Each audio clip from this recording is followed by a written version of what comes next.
All right, everyone, let's get started. What we're going to do today is not really so intense, at least I think, because we're not going to do much that's new. What I'm really going to show you is how do you finesse these diagrams to make a real analysis.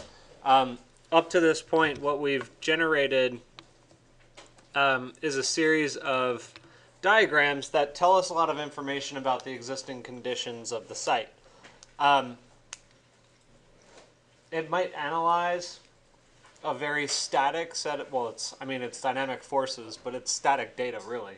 But what we're going to do is learn how to isolate information that's going to be more telling to us.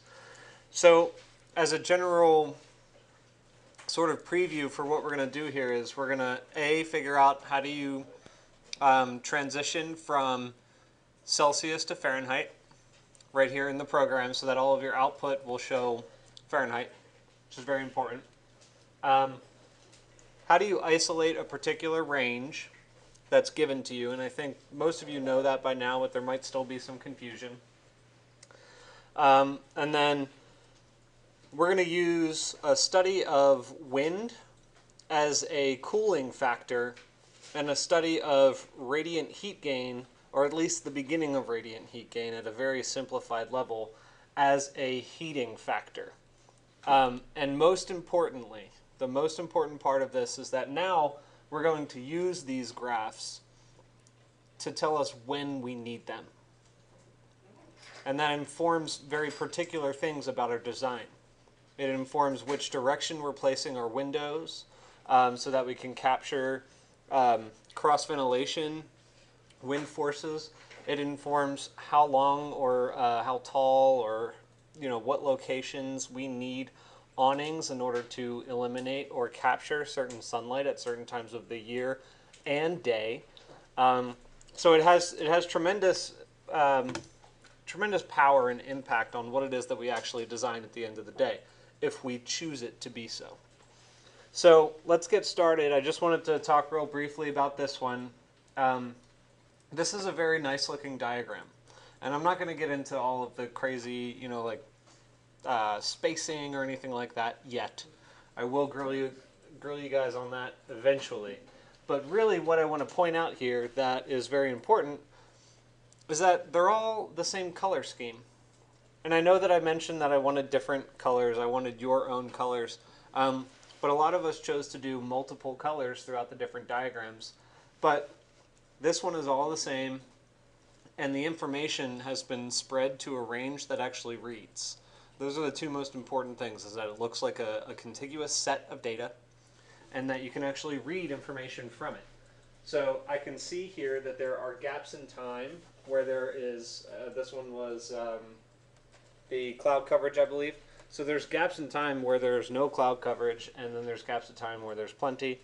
And then more particularly than anything else, the dry bulb temperature is at a range where you can see a very, very clear disparity between when it's too hot and when it's too cold.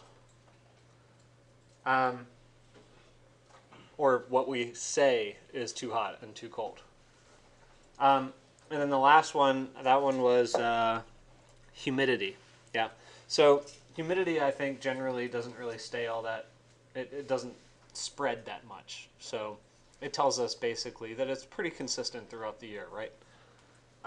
So what we're going to do to start off, and the reason I had you open up the file, is we're really just going to look at the settings and identify, we're going to identify particular components here. So what you have to make decisions on is whether or not you want to analyze the entire year and just show part of your diagram, or if you want to analyze just a particular part of the year, and then show multiple diagrams that you've identified to be important and lay them out in a way that actually reads.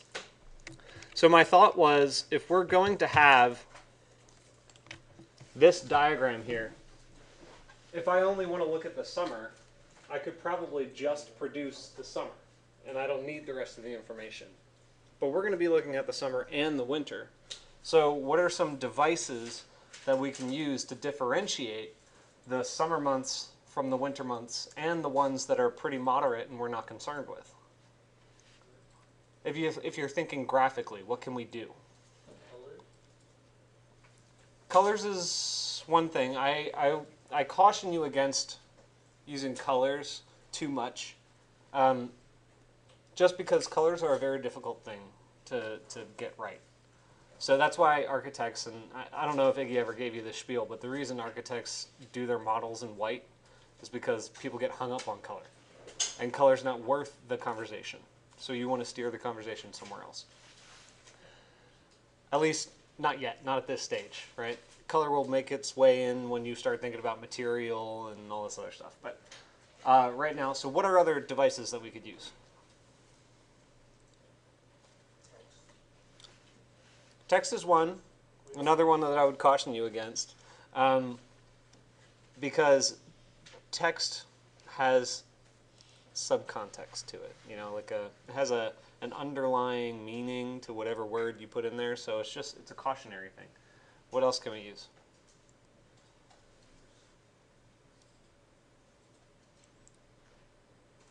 Transparency or opacity, right? So we talked a little bit about this last class where we got into our graphic exercises with our line weights and the shading, right? So an opaque shade appears much more bold to the eye than something that is translucent or has faded away, right? So if we just took the moderate months that we're not concerned about analyzing, we put a translucent overlay over top of it, then that information falls back. The summer information then pops forward. And we'll do this later on, but I just wanted to talk through it a little bit. The other thing that we could use really is another device that we learned last week, which is what? We did fills and what? Patches. Well, that's a fill. Yeah. Fills and what? I mean, we only really made two different things. We made fills and lines. Yeah. So you could very easily just put a very bold dash line bubble around the areas of interest and then label them with some text or something like that.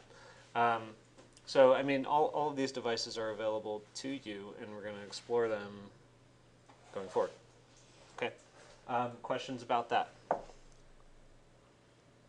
Pretty straightforward, right? So, going back to the Grasshopper definition then, let me get rid of some of the extra stuff I think I have. Oh no, I have two diagrams, never mind.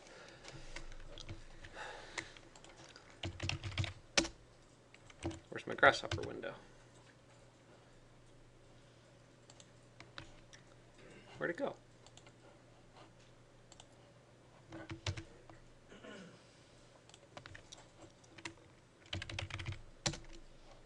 It disappeared on me. Oh, it must be on the other screen.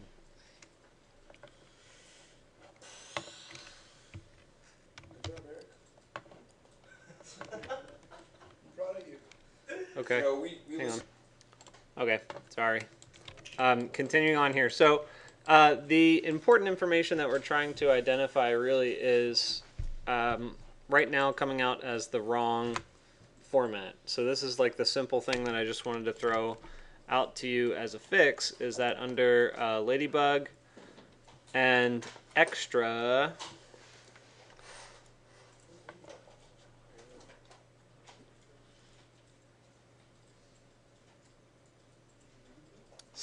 Ladybug C2F. So this component, it says use this component to convert temperatures from Celsius to Fahrenheit. Pretty simple. Where's Ladybug? Ladybug up here, LBE, or if you have it wide enough, it'll say Ladybug. Under 4 extra, and then it says C2F, yeah. So just take a look at these actually real quick, guys. So notice that there are a whole bunch of different types of unit conversion tools that are here, and as you progress and in many cases go beyond even the scope of this course, you're going to need these. So you can switch from Fahrenheit to Celsius, you can go from Celsius to Fahrenheit, you can go, I guess this is day of the year to hour of the year. Oh, hour of the day. Anyway, you can convert things that way. So let's take a look at this, right? So we have the dry bulb temperature, and if we look at it with a panel, right? So this is our little window into the data. Remember, if you look at it with a panel, it says for item or index 7, that's the first date that it measures, or data item it measures. It's 6 Celsius. But if we first plug it into C2F and then we plug C2F into the panel, it switches it to 42.8. The panel that we just created. Oh, cool. So it's really incredibly simple to transition it. Took us a while to figure out though. So you don't. Uh-oh, I've got Rhino commands going there. Huh. Okay, hold on, guys. I've got a glitch here.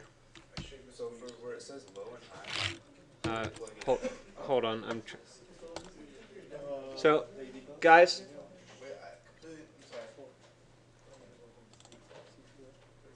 So, yeah, it looks like if you guys get that glitch where you switch back into Rhino every time you do a command, just close it down, reopen it. I don't know what that is. I probably hit some hotkey that toggled a setting somewhere.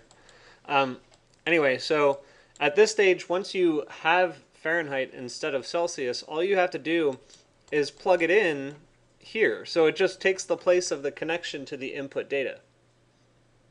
Now, what's going to go wrong? everything. It's not going to do it. Right? Like, you're going to have to readjust your graphs again, your parameters. you have to recompute? That's correct. Well, no, you don't have to recompute. You might at some point. But so your low bound and your high bound were set to the Celsius values. So you're going to have to change your low bound and high bound to match what you're looking for in Fahrenheit. So without getting into too much detail on your temperature settings and what you're going to be actually looking for and analyzing for, as for our purposes here in this class, we're going to use 68 to 75, and we'll confirm with Iggy on the design side which temperature range to actually analyze. But 68 to 75 is a good overall reading for indoor air temperature, right? So this is just for the dry bulb temperature, right? So if we want to analyze all the times of the year that are too cold, then all the times of the year that are too hot, we just set it to 68 and 75. 68 and 75. So our low bound is going to be 60. Oh no, I'm sorry. Hold on.